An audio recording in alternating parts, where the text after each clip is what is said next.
네, 샬롬 샬롬.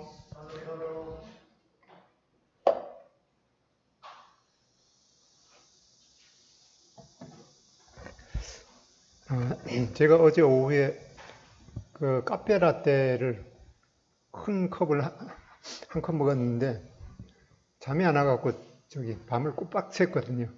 그래서 목소리가 조금 제대로 안 나오더라도 이해해 주시기 바랍니다.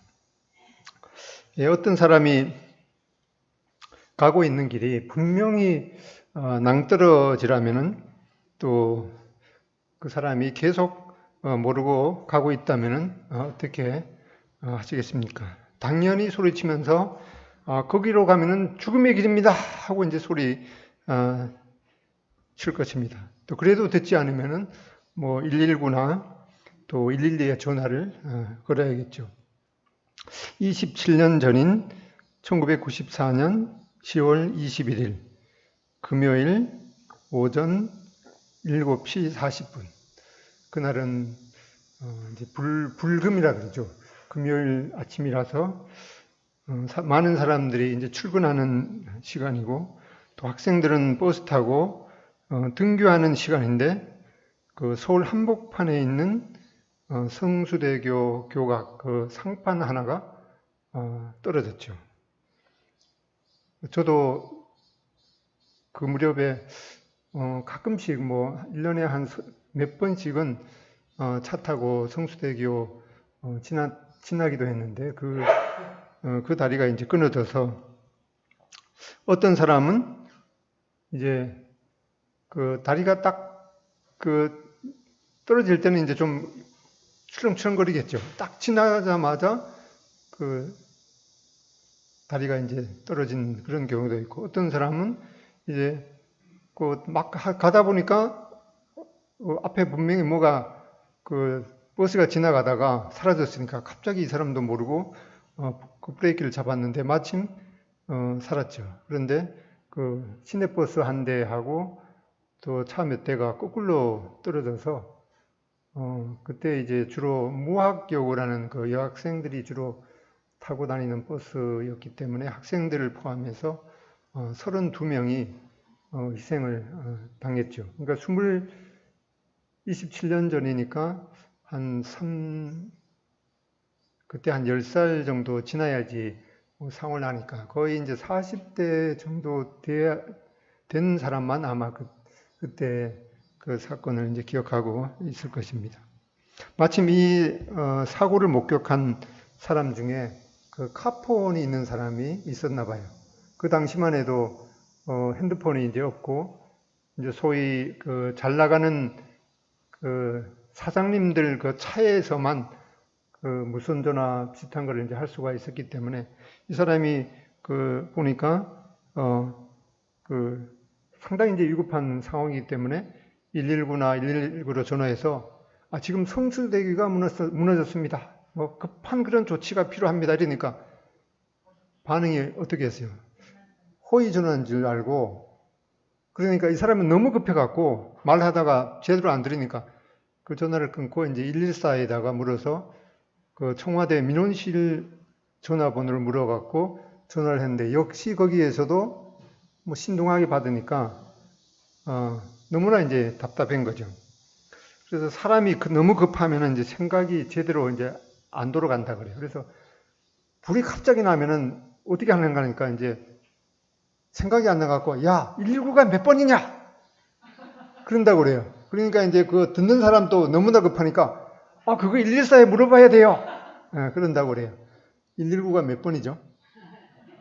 119가 119입니다.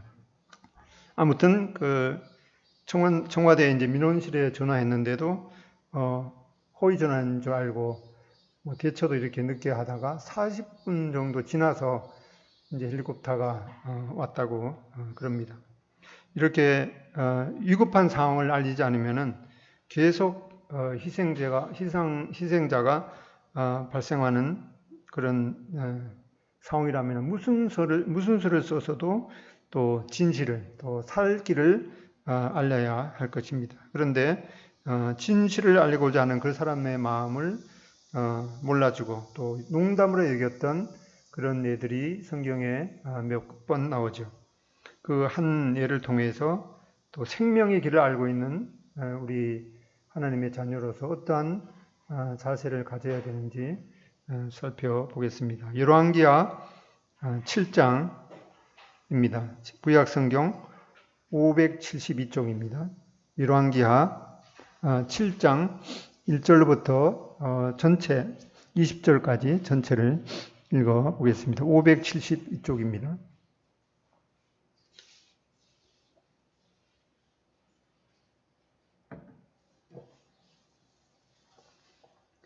네, 전에 하던 대로 두 절씩 창가에 있는 분이 먼저 읽고 끝절까지 읽겠습니다. 시작.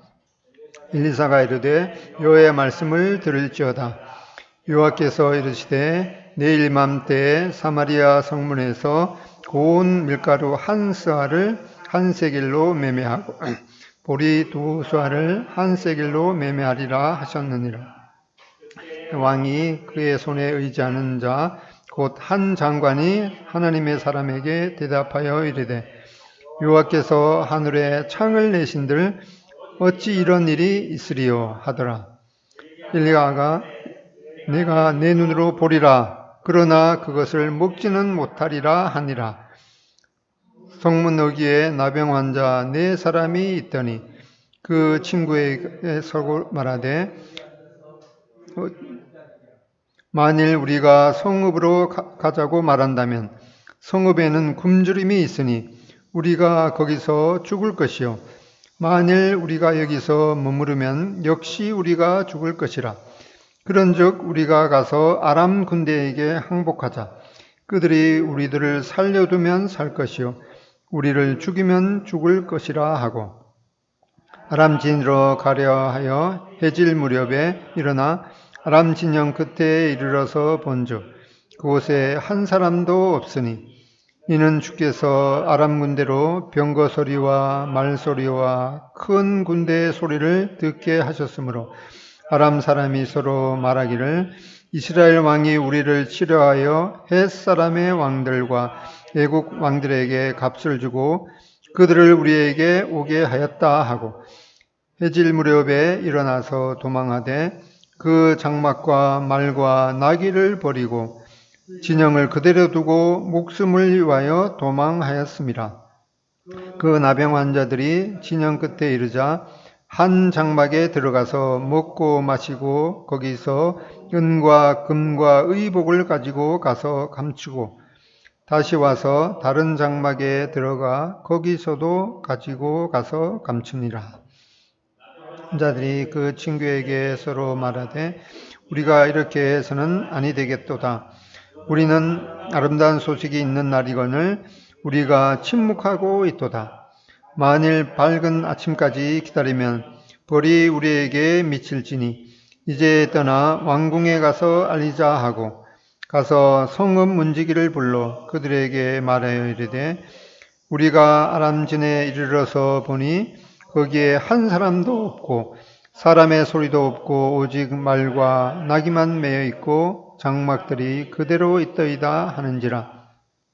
그가 문지기들을 부르매 그들이 왕궁에 있는 자에게 말하니 왕이 밤에 일어나 그의 신복에게 이르되 아람 사람이 우리에게 향한 것을 내가 너희에게 알게 하노니 그들이 우리가 줄인 것을 알고 있으므로 그 진영을 떠나서 들에 매박하고 스스로 이르기를 그들이 성읍에서 나오거든 우리가 사로잡고 성읍에 들어가겠다 한 것이니라 하니 그의 신하 중 한 사람이 대답하여 이르되 청하건대 아직 성중에 남아있는 말 5마리를 취하고 사람을 보내 정탐하게 하소서. 그것들이 성중에 남아있는 이스라엘 온 무리 곧 멸망한 이스라엘 온 무리와 같으니이다 하고 병거들과 그 말들을 취한지라. 왕이 아람 군대 뒤로 보내며 가서 정탐하라 하였더니 그들이 그들의 뒤를 따라 요단에 이른즉 아람 사람이 급히 도망하느라고 버린 의복과 병기가 길에 가득하였더라. 사자가 돌아와서 왕에게 알리니 백성들이 나가서 아람 사람의 진영을 노략한지라.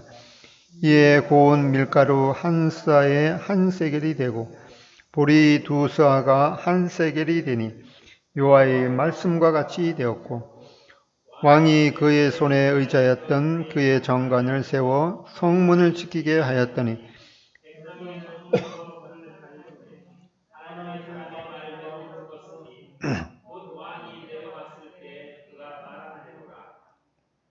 하나님의 사람이 왕에게 말한 바가 이와 같다.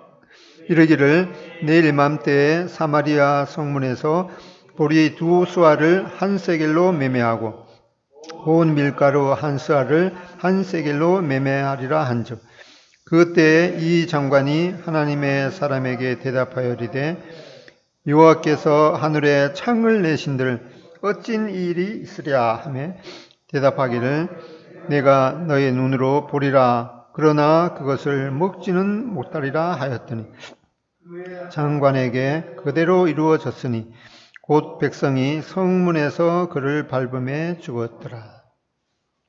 네, 우리가 방금 읽은 이야기는 기원전 850년경의 일입니다. 하나님의 백성 이스라엘은 범죄로 말미암아서 남쪽 유다와 북쪽 이스라엘로 나눠져 있었고, 특히 이 북쪽 이스라엘은 더욱 악해서 우상 숭배와 이 타락의 길로 갔습니다. 하나님께서는 오래전에 이 모세를 통해서 미리 경고하시기를 하나님의 백성이 하나님을 거역하고 우상 숭배와 타락의 길을 가게 되면은 반드시 하나님의 저주가 임한다라고 경고했습니다. 그런데도 불구하고 이스라엘 백성들은 정신을 차리지 않고 하나님께서는 그런 이스라엘에게 이제 이방 나라의 침략을 받도록 허락하셨습니다. 앞장에 6장 24절 보면은 이후에 아람 왕 벤하닷이 그의 온 군대를 모아 올라와서 사마리아를 에워싸니 25절 아람 사람이 사마리아를 에워싸므로 성중이 크게 줄여서 나귀 머리 하나에 은 80세겔이요 비둘기똥 4분의 1갑에 은 5세겔이라 하니. 이스라엘 백성들이 이제 우상 숭배와 타락의 길로 가니까 여러 차례 이방의 침략을 받게 했는데, 여기에서는 이제 아람의 그 모든 군대가 그 북이스라엘의 수도였던 이 사마리아 성을 이제 이제 포위를 했던 거죠. 옛날 전쟁 방법은 주로 이 왕이 거하는 이제 그 성을 포위하면은 물이라든가 또 음식물들이 그 성으로 이제 보급이 안 됐기 때문에 견디다 못해서 이제 항복을 받아내는 그런 방식이었습니다. 이 성 안에 있는 사람은 이렇게 물과 음식물을 구할 수 없게 되자 평소에는 이제 사람들이 먹지도 않던 그런 이 나귀 머리가 은 80세겔에 팔렸다라고 기록하고 있습니다. 이 한 세겔이 노동자 이 4일치 품삯이니까 80이니까 38에 24, 48에 32, 그러니까 320일치의 품삯을 줘야지 평소에는 먹지도 않던 이 나귀 머리야, 나귀는 대가리죠. 나귀 대가리를 이제 살 수 있는 그런 이제 엄청난 1년 이제 그 뼈 빠지게 이렇게 노동을 해야 그 1년치 품삯으로 거의 1년치 품삯으로 이제 나귀 머리를, 그 나귀 대가리를 이제 구해서 먹을 수가 있었습니다. 또한 이 먹을 게 없다가 보니까 이 작물 그 비료용으로 쓰이던 이 비둘기똥 한 줌이 이 5세겔이니까 한 세겔이 4일치 품삯이니까 4, 5, 20. 20일치 그 품삯을 줘야지 그 비둘기똥 한 줌을 살 수가 있었다고 그럽니다. 근데 그 역사에 보면은 이제 그 극한 그런 굶주림 속에서 이 비둘기똥을 먹었다고 하는 것은 성경밖에 없기 때문에 그 비둘기똥이 아무리 배가 고파도 비둘기똥을 뭐 먹을 수가 있느냐. 그래서 이제 생각하기를 아마도 그 비둘기똥처럼 생긴 그 까만 콩이 아닌가, 뭐 그렇게 또 이제 해석을 하는데, 아무튼 그 자세하게 나와 있지 않지만은 이 먹을 게 이렇게 너무나 귀해서, 심지어는 이제 그 뭘 먹지 않으면 이제 굶어 죽게 되니까, 심지어는 자기 자식을 이제 그 삶아서 먹는 그런 일까지 발생을 했습니다. 6장 29절에 보면은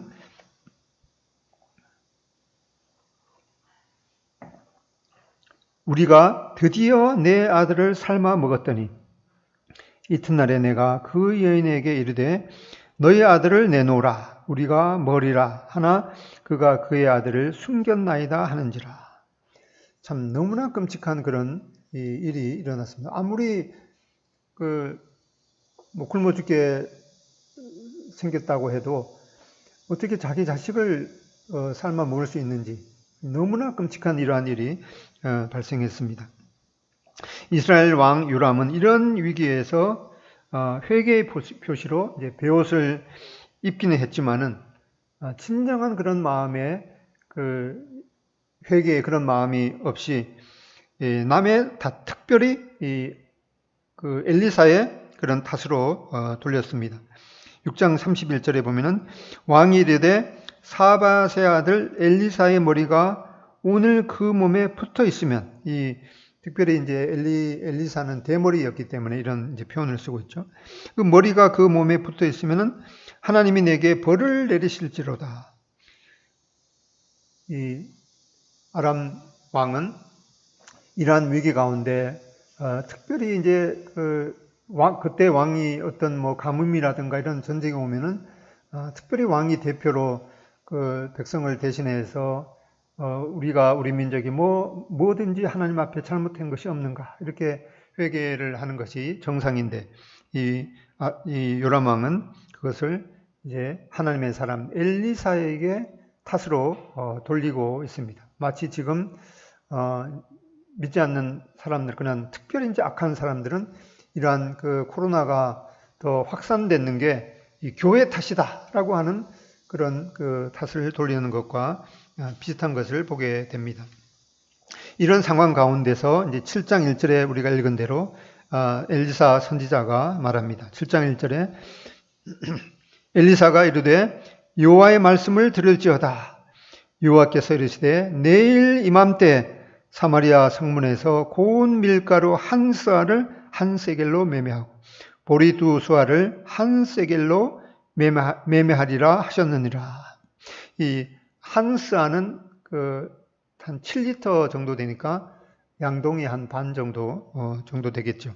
그래서 이제 천정부지로 솟았던 물가가 이제 하루가 지나면은 먹을 것이 충분하게 공급되고 또 물가도 정상으로 돌아온다고 이제 했는 것이죠.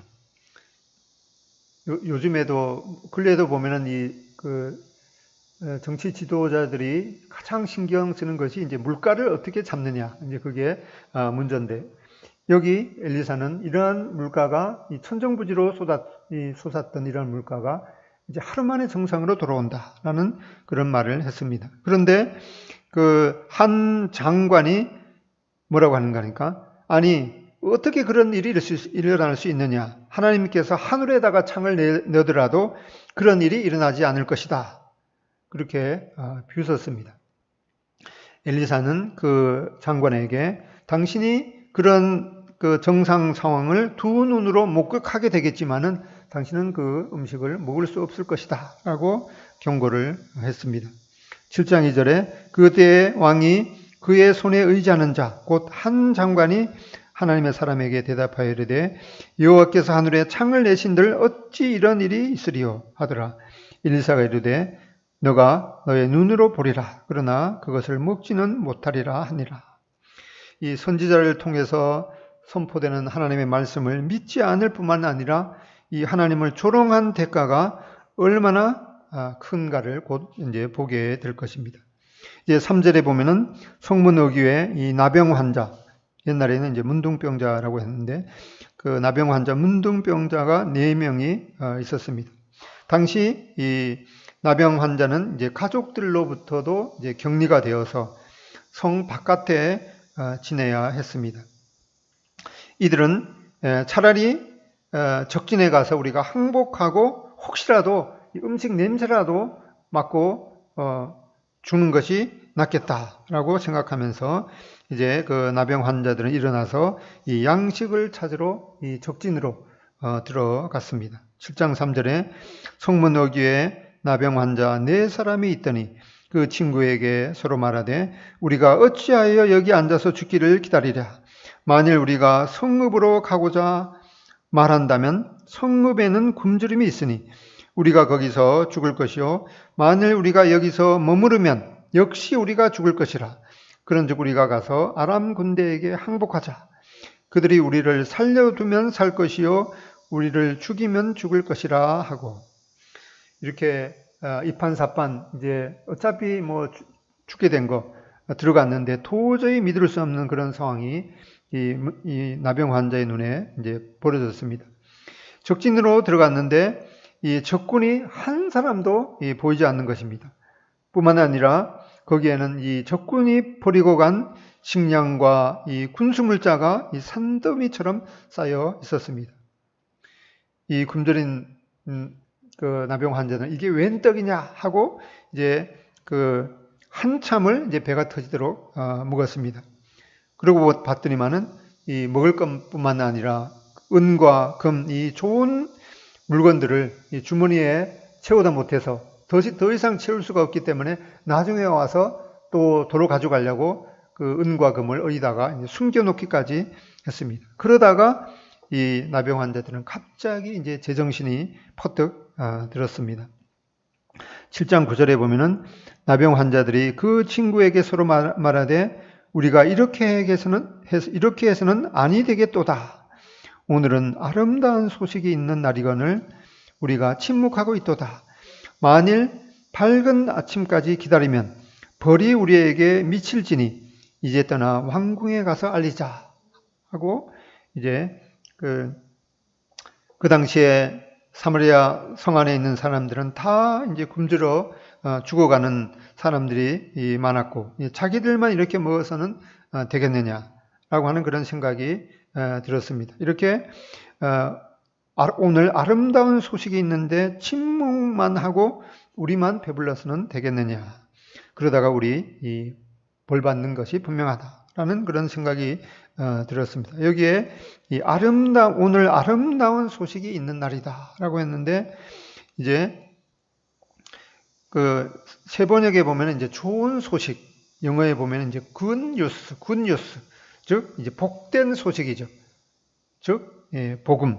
바로 이 복음이 우리에게 있는데 우리가 잠잠하면은 우리에게 벌이 미칠지라라고 하면서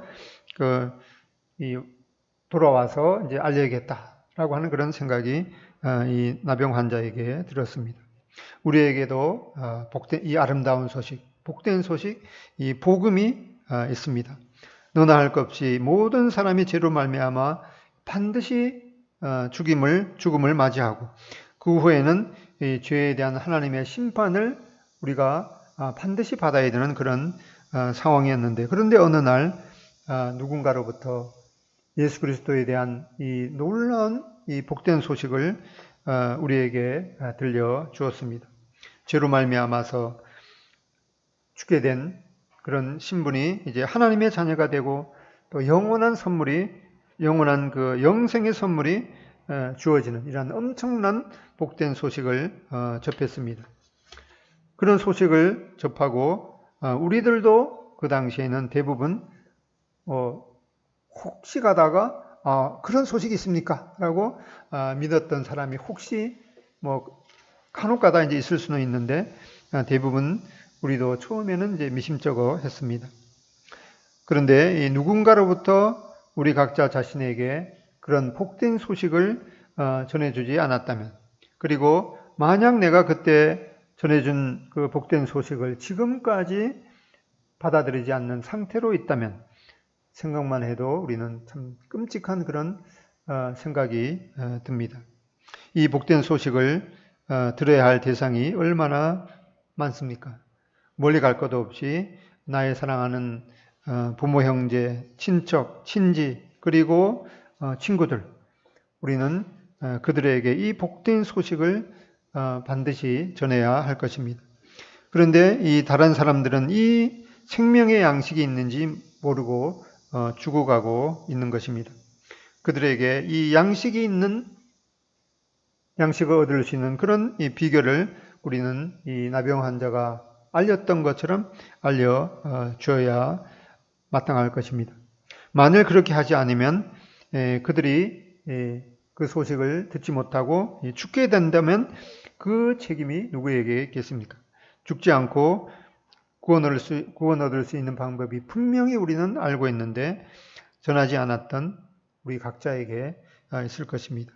그래서 하나님께서는 이 에스겔 선지자에게 에스겔서 3장 18절에 이르기를 가령 내가 악인에게 말하기를 너는 꼭 죽으리라 할 때에 너가 깨우치지 아니하거나 말로 악인에게 일러서 그 악한 길을 떠나 생명을 구원하게 하지 아니하면 그 악인은 그의 죄악 중에서 죽으려니와 내가 그의 핏값을 너희 손에서 찾을 것이다 라고 경고하고 있습니다. 이 얼마나 두려운 말씀입니까? 그래서 사도 바울도 내가 복음을 전할지라도 자랑할 것이 없으면 내가 부득불할 일임이라. 만일 복음을 전하지 아니하면 내게 화가 있을 것이다 라고 고린도전서 9장 16절에 경고하고 있습니다. 우리는 이러한 이 분명한 하나님의 엄미한 경고에 대해서 우리의 책임을 해야 할 것입니다. 두 번째로 보면은 이 나병 환자들은 은혜로 그 생명에 살 수 있는 그 생명의 양식을 받았습니다. 이 나병 환자들은 이 앉아서 굶어 죽으나 또 적에게 항복해서 혹시라도 죽을지도 모르고 살지도 모르는, 그래서 이 사승결단하고 적진에 들어갔습니다. 그런데 적진에는 군인들이 하나도 없었고 먹을 것과 또 아람 군대가 남기고 한 그런 물품들이 산더미처럼 쌓여 있었습니다. 그들은 그저 이삭 줍듯이 죽기만 하면 되었습니다. 그래서 그들은 실컷 배불리 먹을 수가 있었습니다. 거기다가 은이나 금, 의복 등을 이제 덤으로 받을 수 있었습니다. 이 적진에 항복하러 가는 그의 심정이 어떠했겠습니까? 별 소망이 없었을 것입니다. 그냥 있으면은 분명히 죽고 또 적진에 가서 항복하면은 혹시라도 살 수 있는 그런 이 확률이 반반이기 때문에 앉아 있는 것보다도 그래도 적진에 가서 항복하는 것이 낫다라고 하는 그런 심장으로 이제 어떤 면에서 아주 지혜로운 이 선택일 것입니다. 그러나 하나님께서는 이 놀라운 일을 예비해 주신 것입니다. 아람 군대가 군수품을 남겨둔 채 모두 도망가 버렸기 때문에 그들은 별로 수고하지도 않고 원하는 것을 다 얻을 수 있었습니다. 성경은 그 상황을 이렇게 전하고 있습니다. 7장 6절에 보면은 이는 주께서 아람 군대로 병거 소리와 말 소리와 큰 군대의 소리를 듣게 하셨으므로 아람 사람이 서로 말하기를 이스라엘 왕이 우리를 치려하여 헷사람의 왕들과 애굽 왕들에게 값을 주고 그들을 우리에게 오게 하였다 하고 해질 무렵에 일어나서 도망하되 그 장막과 말과 나귀를 버리고 진영을 그대로 두고 목숨을 위하여 도망하였습니다. 이 아람 군대들은 어디선가 들려오는 이 수많은 마차가 덜컹거리는 소리와 또 말들이 잉 하면서 달리는 소리, 또 군대들의 이 큰 군대들의 그런 이 함성 소리를 들었습니다. 실제로는 그런 상황이 벌어지지 않았는데 아무튼 그런 소리를 들은 것이죠. 이 아람 군대들은 이 소리는 틀림없이 이스라엘 왕이 주변 나라들에게 이제 값을 주고 연합을 해서 우리 아람을 치려고 하는 것이 분명해. 이럴 때는 앞뒤 돌아보지 말고 36기 주량하는 것이 최상책이다 하고 이 무기와 군수품과 또 금덩이도 남겨둔 채로 도망했던 것입니다. 이것이 하나님의 이 기막힌 역사인 것을 보게 됩니다. 하나님의 놀라운 은혜입니다. 구원을 위해서 하나님이 우리에게 하신 일과 비교해 볼 때 우리가 복음 전도하는 데 있어서 드리는 그런 이 조그마한 이 수고는 아무것도 아닐 것입니다. 하나님의 생각은 우리의 생각과 다르고 우리가 하나님을 의지하면 이 불가능한 일이 가능하게 될 것입니다. 이미 하나님께서는 사마리아 성 사람들을 구원하시려고 준비를 다 해놓으셨던 것을 보게 됩니다. 아람 군대를 동원해서 엄청난 식량을 가지고 와서 그대로 두고 도망가게 한 이런 그 놀라운 역사를 보게 됩니다.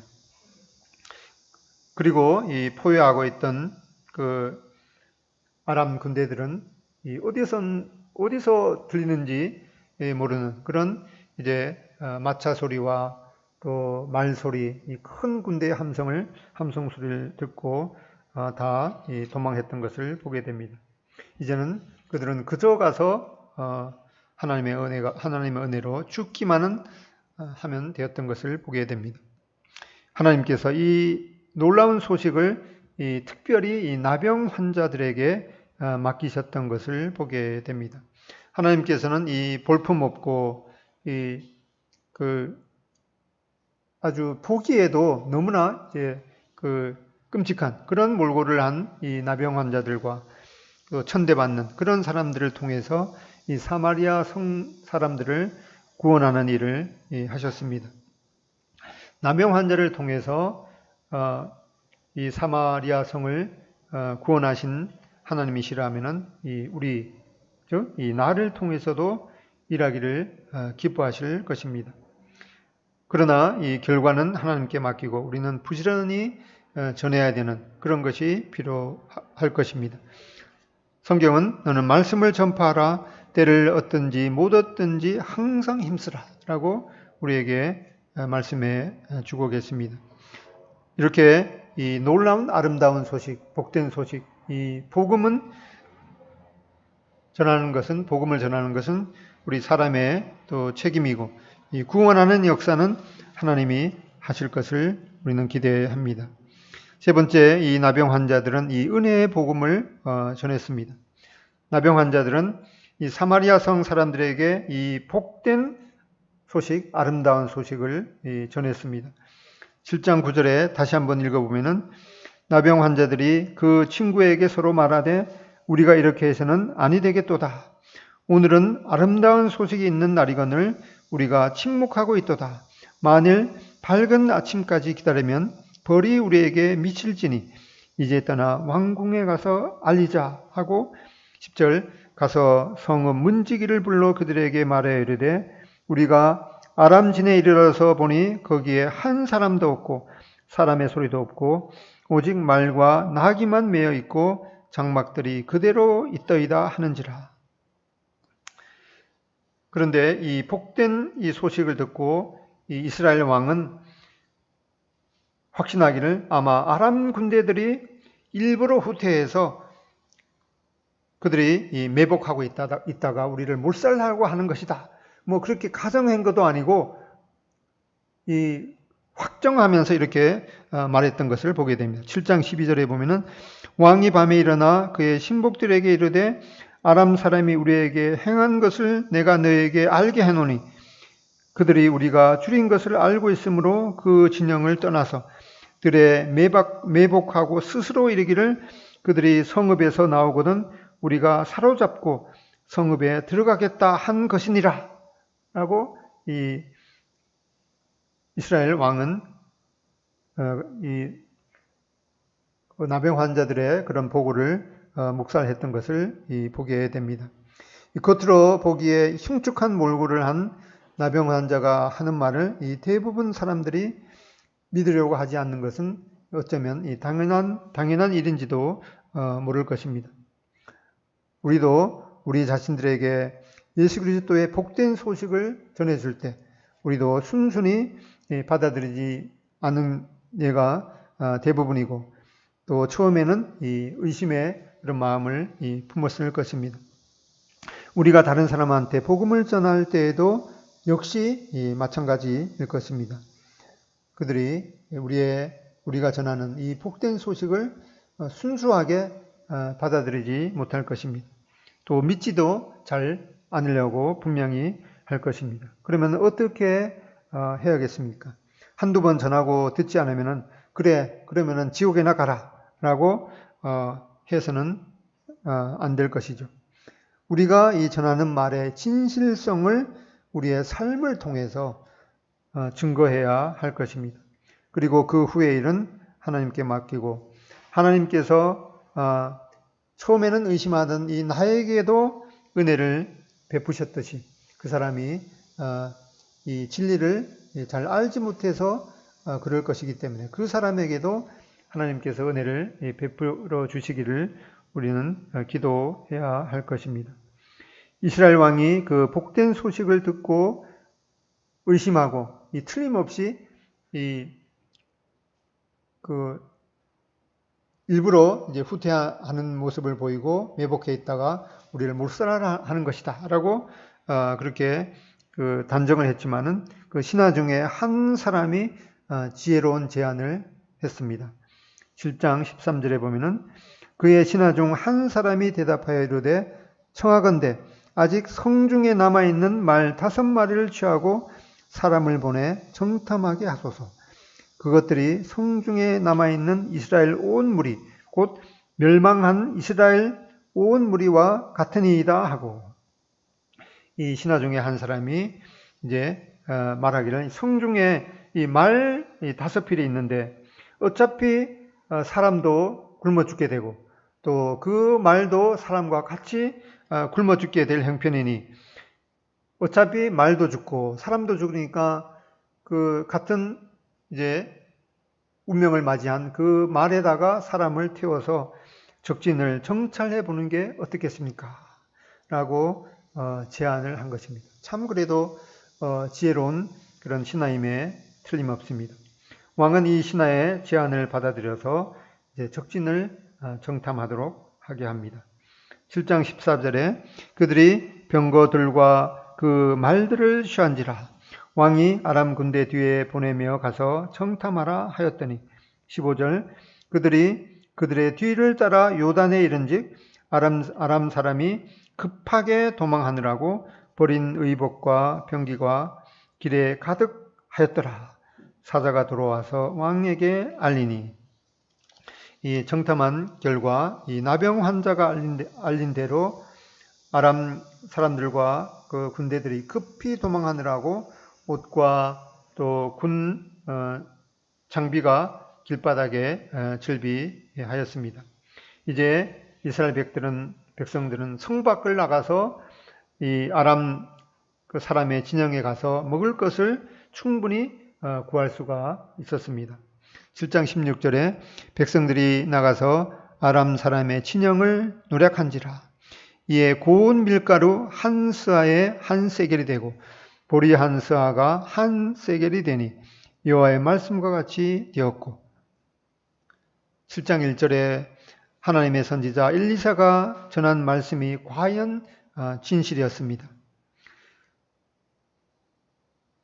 굶어 죽는 거 면하려고 이제 거금을 들여서 사재기를 하지 말고 이 엘리사는 하루 만에 물가가 이제 정상으로 돌아올 것이다. 이렇게 얘기했는데 과연 이 하루 만에 이 천정부지로 솟던 이 서민 물가가 정상으로 돌아오고 먹을 것도 충분하게 공급이 되었습니다. 반면에 이 하나님의 말씀을 전하는 이 엘리사의 말을 비웃고 하나님의 능력을 멸시하던 그런 자는, 그 장관은 어떻게 되었을까요?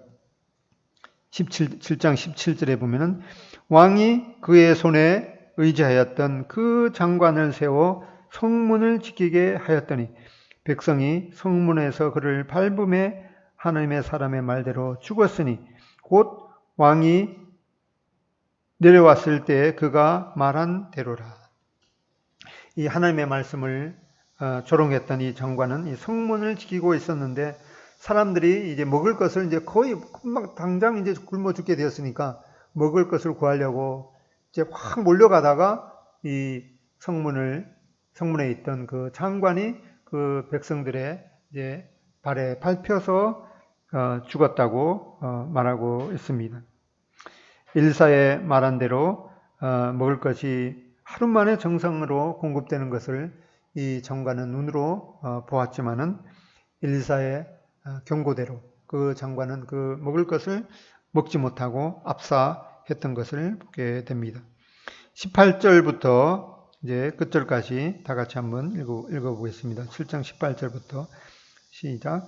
하나님의 사람이 왕에게 말한 바와 같으니 이르기를 내일 이맘때 사마리아 성문에서 보리 2수알을 한 세겔로 매매하고 고운 밀가루 한 스알을 한 세겔로 매매하리라 한즉 그때에 이 장관이 하나님의 사람에게 대답하여 이르되 여호와께서 하늘에 창을 내신즉 어찌 이 일이 있으랴 하며 대답하기를 너가 너 눈으로 보리라 그러나 그것을 먹지는 못하리라 하였더니 그의 장관에게 그대로 이루어졌으니 곧 백성이 성문에서 그를 밟음에 죽었더라.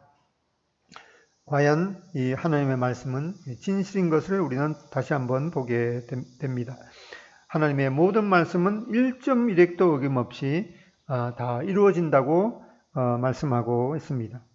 죄 중에서 이 믿지 않는 죄가 가장 큰 죄인 것을 말씀하고 있습니다. 요한복음 16장 9절에 보면은 죄에 대하라 하면 그들이 나를 믿지 아니하며 이 이스라엘 백성들이 이 굶어 죽지 않고 살 수 있었던 이 결정적인 요인은 이 나병 환자가 전한 그 복된 소식이었습니다. 사람들이 이 보기조차 싫어하고 그래서 그 나병 환자의 말을 듣기도 싫어하는 그런 자를 통해서 하나님께서 이 놀라운 일을 행하셨다면 우리도 이 생명의 복음을 전하는 귀중한 통로가 될 수 있을 것입니다. 이 아름다운 소식을 오늘도 지금 전하고 있습니다.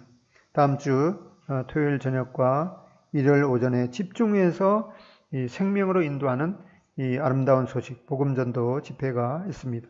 어쩌면 이 짧은 집회 기간 동안에 이 한 사람의 영혼의 문제가 순식간에 해결될 수도 있고 또 그러지 않을 수도 있습니다. 다만 우리의 목표는 이 한 전도 대상자의 현재 영적 상태를 각각 한 단계씩만 이 업그레이드 하는 것입니다.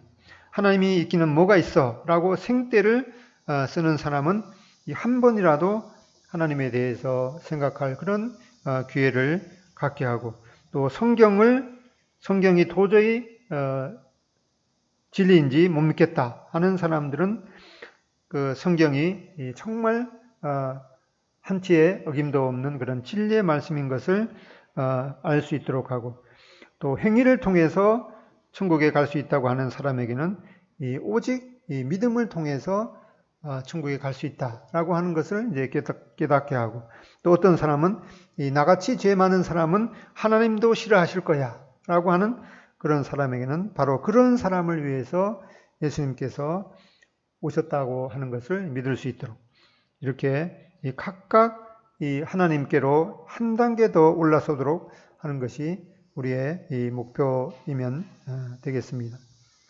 이 코로나로 이 대면 집회에 나오기를 꺼려하는 사람들에게는 이 생중계하는 그 유튜브 주소를 알려주고 어디서든 시청할 수 있도록 안내하시면 좋겠습니다. 우리 각자가 이 현 상태에서 할 수 있는 이런 일들 중에 아무것도 하지 않는다면 하나님께서는 그 멸망하는 사람의 피값을 우리 각자에게 요구하겠다고 경고하셨습니다. 잠언 24장 11절에 보면은 너는 사망으로 끌려가는 자를 건져주며 살육당하게 된 자를 구원하지 아니하려고 하지 말라라고 우리에게 엄히 말씀해 주고 계십니다. 기도하고 마치겠습니다. 아버지 하나님, 맨날 그 이스라엘 백성들이 우상 숭배하며 또 타락의 길을 갈 때 하나님께서 전에 경고했던 대로 그들에게 저주가 또 임했으며, 또 이스라엘 백성들이 그들의 또 죄악을 깨닫고 하나님 앞에 참 겸손한 마음으로 나아갔을 때 하나님께서 또한 피할 길과 또 구원의 길을 열어 주셨던 그런 하나님의 은혜를 기억하게 됩니다. 오늘 이 참 볼품없는 그런 나병 환자가 전한 그런 아름다운 소식에 대해서 사람들이 잘 믿지 않는 그런 상황이 여전히 우리에게도 있는 것을 보게 됩니다. 그러나 어쨌든 이 나병 환자가 전한 그 소식이 결정적인 계기가 되어서 이스라엘 백성들이 먹을 것을 공급받고 또 생명을 구할 수 있었던 그런 역사를 보면서 우리도 우리 각자에게 어느 누군가 이 복된 소식을 전해 주었기 때문에 저희들이 하나님의 자녀가 될 수 있었던 것을 기억하고 저희들이 이 생명의 복음에 대해서 빚진 자인 것을 고백을 드립니다. 또 이 빚을 반드시 또 갚아야 하는 우리의 책임을 생각하면서 하나님께서 말씀하셨듯이 너는 사망으로 끌려가는 자를 건져주며 살육당하게 된 자를 구원하지 아니하려고 하지 말라라고 하는 그런 경고의 말씀을 우리 마음 가운데 받습니다. 다음 주에 이틀이기는 하지만은 이 생명의 복음을 전하는 그런 기회를 통해서 하나님께서 이 찾고자 하는 그런 또 영혼을 찾게 되시기를 간구드립니다. 예수님의 존귀하신 이름으로 기도드립니다. 아멘. 감사합니다.